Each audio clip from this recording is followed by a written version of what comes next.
وَتِلْكَ الْأَمْثَالُ نَضْرِبُهَا لِلنَّاسِ وَمَا يَعْقِلُهَا إِلَّا الْعَالِمُونَ۔ السلام علیکم ورحمۃ اللہ وبرکاتہ، نحمدہ ونصلی علی رسولہ الکریم، اما بعد فاعوذ باللہ من الشیطان الرجیم، بسم اللہ الرحمن الرحیم، رب اشرح لی صدری ویسر لی امری واحلل عقدۃ من لسانی یفقهوا قولی۔ لو انزلنا هذا القرآن على جبل لرأيته خاشعا متصدعا من خشية الله وتلك الأمثال نضربها للناس لعلهم يتفكرون۔ امثال القرآن پروگرام کے سلسلے میں آج ہم انشاءاللہ اللہ کی خاطر خرچ کرنے والوں کی مثال پڑھیں گے کہ انہیں کیا حاصل ہوتا ہے، ان کو کیا فائدہ ملتا ہے۔ تو یہ آیت ہے سورۃ البقرہ کی آیت نمبر 265۔ وَمَثَلُ الَّذِينَ يُنفِقُونَ أَمْوَالَهُمُ ابْتِغَاءَ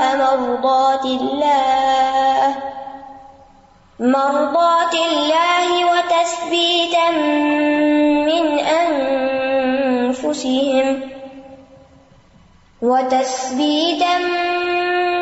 أنفسهم كمثل جنة بربوة أصابها وابل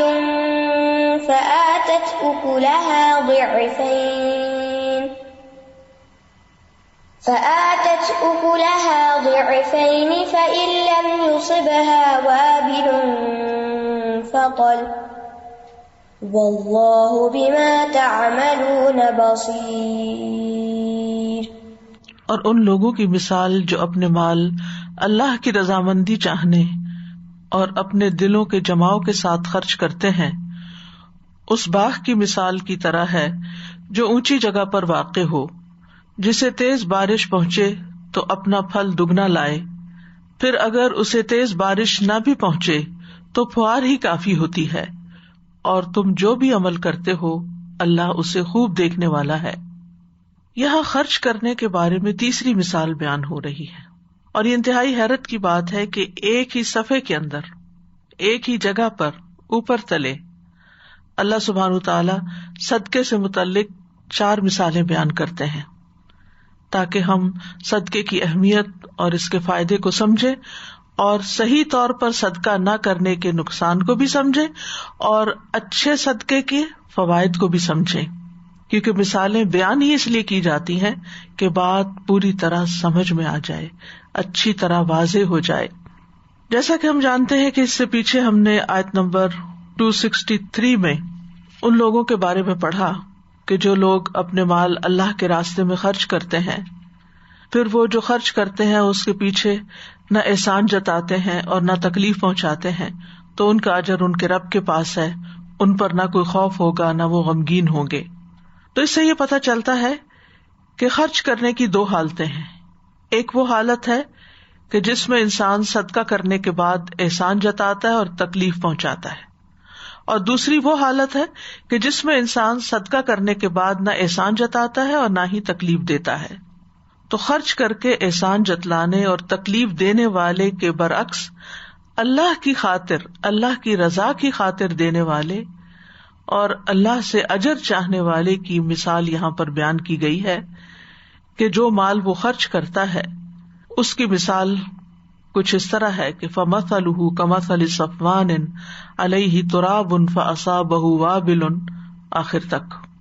تو اللہ کی رضا کے لیے وہی خرچ کرتا ہے کہ جس کے دل میں پھر صرف ایک ہی شوق، ایک ہی مقصد اور ایک ہی نیت ہوتی ہے کہ مجھے اس کا اجر اللہ سبحانہ تعالیٰ سے ملے۔ قرآن مجید کا یہ اسلوب ہے کہ ایک چیز کے ذکر کے بعد اس کے بالمقابل چیز کا ذکر کیا جاتا ہے، کیونکہ قرآن کو مثانی بھی کہا گیا ہے۔ تو یہاں خرچ کرنے والوں کی تعریف بیان کی گئی ہے جو اخلاص کے ساتھ خرچ کرتے ہیں، جبکہ اس کے پچھلی آیت میں ان لوگوں کی بات کی گئی تھی کہ جو ریاکاری سے خرچ کرتے ہیں، دکھاوے کے لیے خرچ کرتے ہیں۔ قرآن مجید کا یہ ایک عمومی انداز ہے کہ اللہ سبحانہ وتعالیٰ جہاں جنت کا ذکر کرتے ہیں وہاں جہنم کا بھی ذکر کرتے ہیں، جہاں انعام یافتہ لوگوں کے انجام کی بات ہوتی ہے وہاں سزا یافتہ لوگوں کی بات بھی ہوتی ہے۔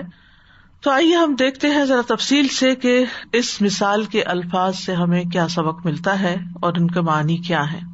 سب سے پہلے وَمَثَلُ الَّذِينَ يُنْفِقُونَ أَمْوَالَهُمْ، وَمَثَلُ اور مثال یعنی وصف، حالت، الَّذِينَ ان لوگوں کی، کون لوگ؟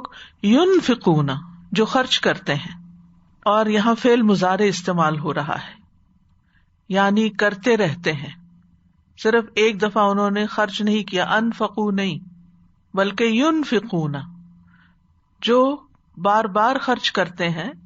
کیا خرچ کرتے ہیں؟ اموالہم اپنے مال۔ مال دو طرح کے ہوتے ہیں نا جو خرچ کیے جاتے ہیں، ایک وہ مال ہوتا ہے جو آپ اپنی محنت سے کماتے ہیں، یا آپ کے پاس وہ مال بطور وراثت آتا ہے، یا خاوند کی طرف سے بطور نفقہ آپ کو ملتا ہے کہ آپ اپنی ضروریات پہ خرچ کر سکیں، یا آپ کے والدین آپ کو دیتے ہیں، یا آپ کے رشتہ دار آپ کو دیتے ہیں، یا آپ کا کوئی دوست آپ کو بطور گفٹ دیتا ہے۔ تو یہ اموال جو ہیں یہ پھر آپ کی ملکیت ہو جاتے ہیں، تو یہ آپ کے مال بن جاتے ہیں۔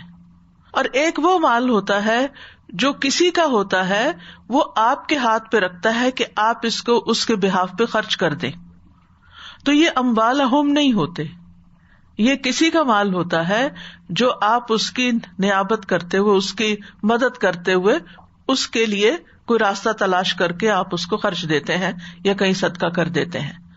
تو یہاں بات ہو رہی ہے اموالہم کی، وہ مال جو آپ کا اپنا مال ہے، وہ مال جو آپ نے کمایا ہے یا کہیں سے آپ کو ملا ہے، اور وہ آپ کی اب مٹھی میں ہے، ملکیت میں ہے، اب اس پہ آپ کی مرضی ہے، آپ چاہیں اللہ کے راستے میں خرچ کریں، آپ چاہیں اپنی ذات پہ خرچ کریں۔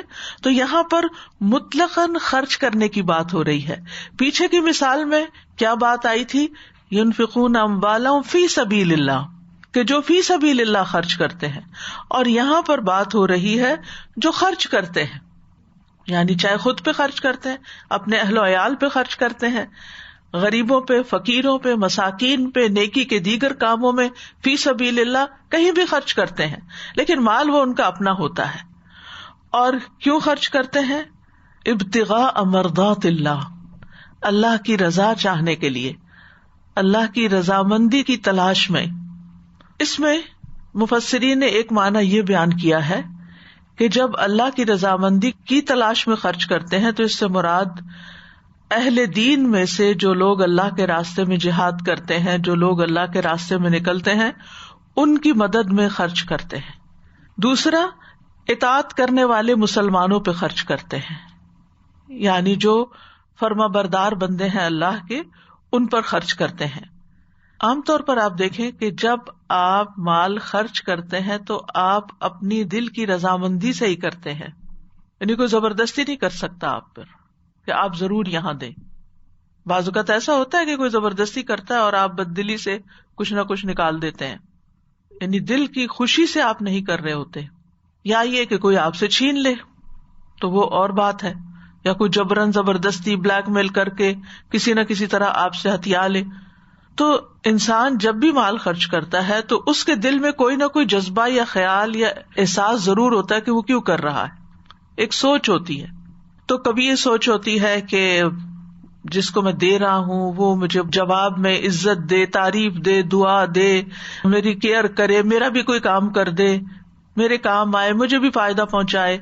اور کبھی آپ اس لیے دیتے ہیں کہ لوگ کہیں کہ واہ بھائی واہ، کتنا اچھا انسان ہے یہ جو ہر وقت غریبوں کی مدد کرتا ہے، اس کے کام آ رہا ہے، وہاں جا رہا ہے، بھاگ دوڑ کر رہا ہے، بہت سے نیکی کے کام کر رہا ہے۔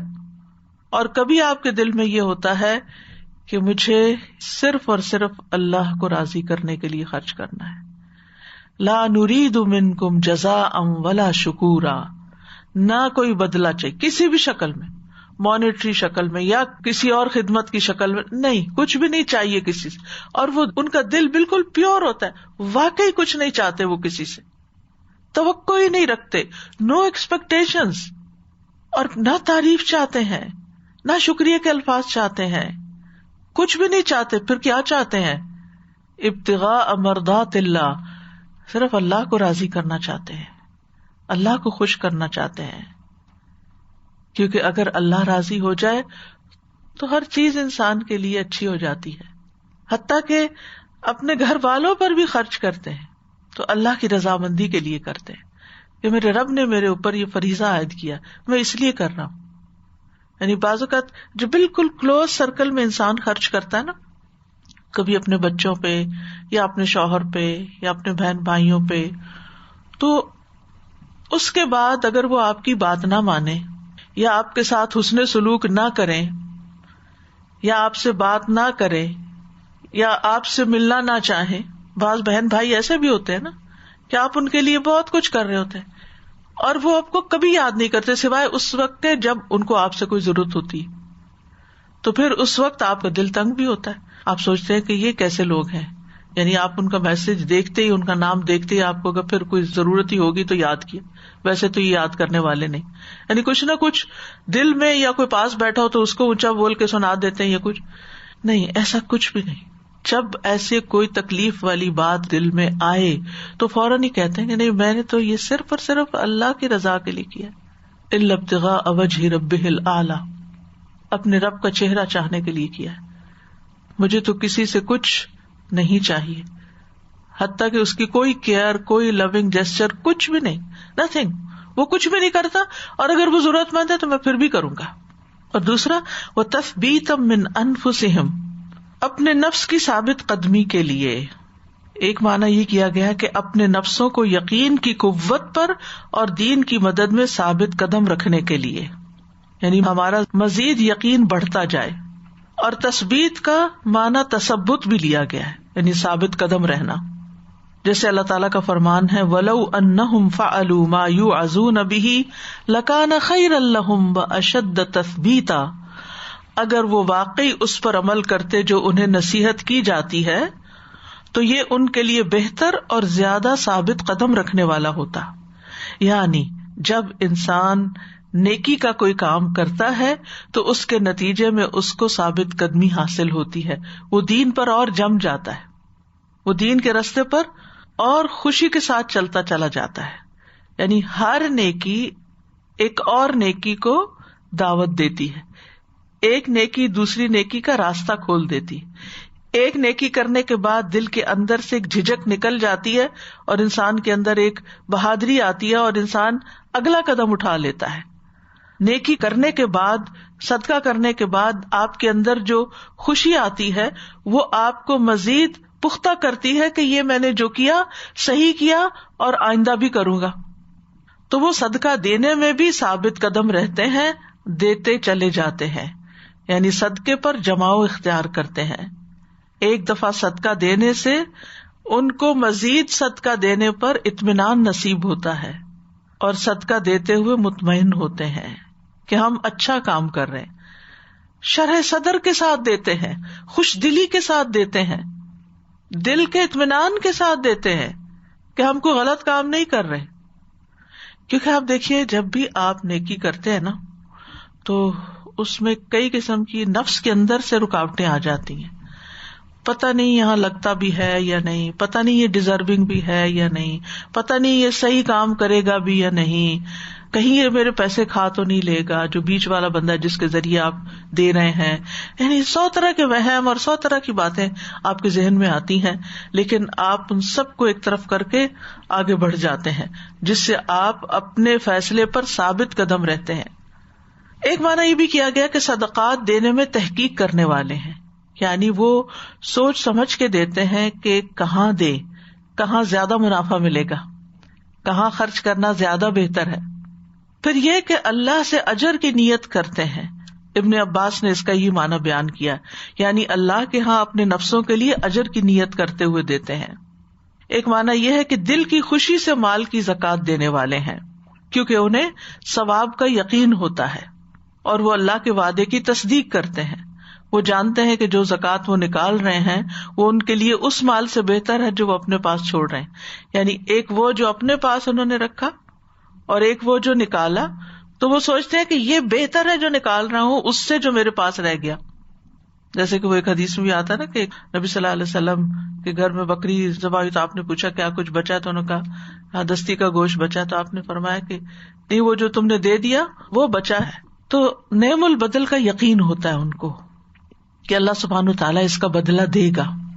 اسی طرح ایک معنی یہ بھی کیا گیا ہے کہ وہ اللہ کی اطاعت پر قائم رہنے کے لیے اپنے نفسوں کو تیار کرتے ہیں، اور یہ معنی بھی کیا گیا کہ خود کا محاسبہ کرتے ہوئے خرچ کرتے ہیں، یعنی اپنے گناہوں پہ نظر رکھتے ہیں، اپنی غلطیوں کا کفارہ دینے کے لیے صدقہ کرتے ہیں.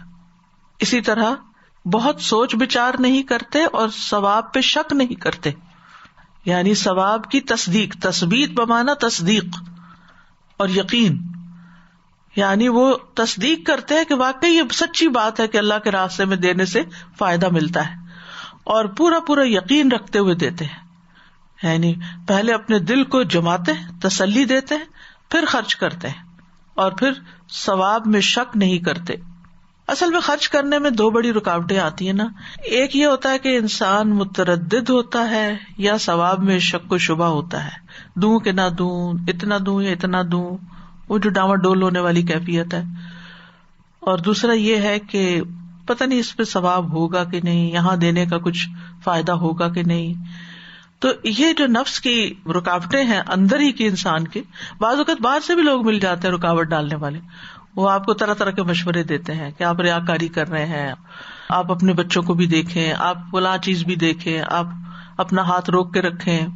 تو ایسے میں وہ ان رکاوٹوں کو ایک طرف رکھتے ہوئے اللہ کے راستے میں کھلے دل سے یقین کے ساتھ دیتے ہیں، تصدیق اور پوری تسلی کے ساتھ. منافق کا دل تنگ ہوتا ہے، منافق دل کی تنگی کے ساتھ خرچ کرتا ہے، ناپسندیدگی کے ساتھ خرچ کرتا ہے، کیونکہ وہ ثواب کی نیت سے نہیں کر رہا ہوتا. سورۃ توبہ میں آتا ہے وَلَا يُنْفِقُونَ إِلَّا وَهُمْ كَارِهُونَ، وہ خرچ نہیں کرتے مگر اس حال میں کہ ناخوش ہوتے ہیں. خرچ کر کے خوش نہیں ہوتے، اس کو چٹی سمجھتے ہیں، اپنے اوپر تاوان سمجھتے ہیں. کیونکہ جس کو اجر کا یقین ہو وہ مال دینے میں تردد نہیں کرتا. یعنی جس کو یہ پتا ہو کہ اس $1 کے بدلے مجھے 700 ملنے والے، وہ کیسے پیچھے رہ سکتا ہے. دنیا میں بھی اللہ تعالیٰ اس کو بڑھاتے ہیں، آگے آ رہا ہے. اسی لیے ہم دیکھتے ہیں کہ بعض اسلاف کے بارے میں یہ پتا چلتا ہے کہ وہ رات کے اندھیرے میں صدقہ کرتے تھے کہ کسی کو بھی نہیں پتا چلے. وہ چپکے سے لوگوں کے دروازوں پہ جا کے کچھ نہ کچھ رکھ آتے تھے تاکہ جب صبح وہ اٹھے تو انہیں یہ بھی نہ پتا ہو کہ یہ لایا کون ہے، وہ گیس بھی نہ کر سکے، اندازہ بھی نہ کر سکے، کیونکہ ان کو یہ یقین ہے کہ ہم نے اللہ کے لیے دیا. ہمیں یہ بھی نہیں پتا کہ اس گھر کے اندر رہتا کون ہے، یہ پتا ہے کہ یہ غریبوں کی بستی ہے، یہ ضرورت مند لوگ ہی رہتے ہیں اس علاقے میں، کیونکہ ان کو یہ یقین ہے کہ جب ہم نے اللہ کی خاطر دے دیا، اخلاص کے ساتھ دے دیا، تو اگر وہ نان ڈیزرونگ کے پاس بھی چلا گیا تو اجر کہیں نہیں جاتا. وہ آپ کو یاد ہوگی حدیث، رسول اللہ صلی اللہ علیہ وسلم نے فرمایا کہ ایک شخص نے کہا کہ مجھے آج رات ضرور صدقہ دینا ہے. چنانچہ وہ اپنا صدقہ لے کے نکلا اور ناواقفی سے ایک چور کے ہاتھ میں رکھ دیا. صبح ہوئی تو لوگوں نے کہنا شروع کیا آج رات کسی نے چور کو صدقہ دے دیا. اس شخص نے کہا اللہ تمام تعریف تیرے ہی لیے ہے، آج رات بھی میں ضرور صدقہ کروں گا. چنانچہ وہ دوبارہ صدقہ لے کے نکلا تو ایک فاحشہ کے ہاتھ میں رکھ دیا. جب صبح ہوئی تو لوگوں میں چرچا ہوا کہ آج رات کسی نے فاحشہ عورت کو صدقہ دیا ہے. اس شخص نے پھر کہا کہ اللہ تمام تعریف تیرے ہی لیے، میں زانیہ کو اپنا صدقہ دے آیا، اچھا میں آج رات پھر صدقہ کروں گا. پھر وہ صدقہ لے کے نکلا تو کسی مالدار کو دے آیا، کیونکہ اندھیرے میں دے رہا. اس زمانے میں اسٹریٹ لائٹس تو نہیں ہوتی تھی کہ پتہ چلے حال اولیے سے بھی کوئی ضرورت مند ہے یا نہیں، بس جو ملا راستے میں اس کو پکڑا دیا. صبح ہوئی تو لوگوں نے کہا آج رات کسی نے مالدار کو صدقہ دے دیا. اس شخص نے کہا اللہ ہم تیرے ہی لیے ہیں، میں اپنا صدقہ لا علمی سے چور، فاحشہ اور مالدار کو دے آیا ہوں. تو اللہ تعالیٰ کی طرف سے اس کو بتایا گیا کہ جہاں تک چور کے ہاتھ میں صدقہ دینے کا سوال ہے تو اس میں امکان ہے کہ وہ چوری سے رک جائے کہ میں لوگوں کا مال چھینتا ہوں، اور کچھ لوگ ایسے ہیں کہ جو خاموشی سے دینے والے.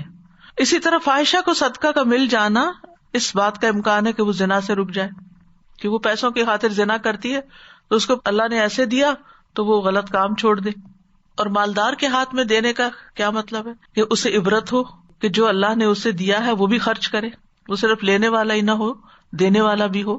وَتِلْكَ الْأَمْثَالُ نَضْرِبُهَا لِلنَّاسِ وَمَا يَعْقِلُهَا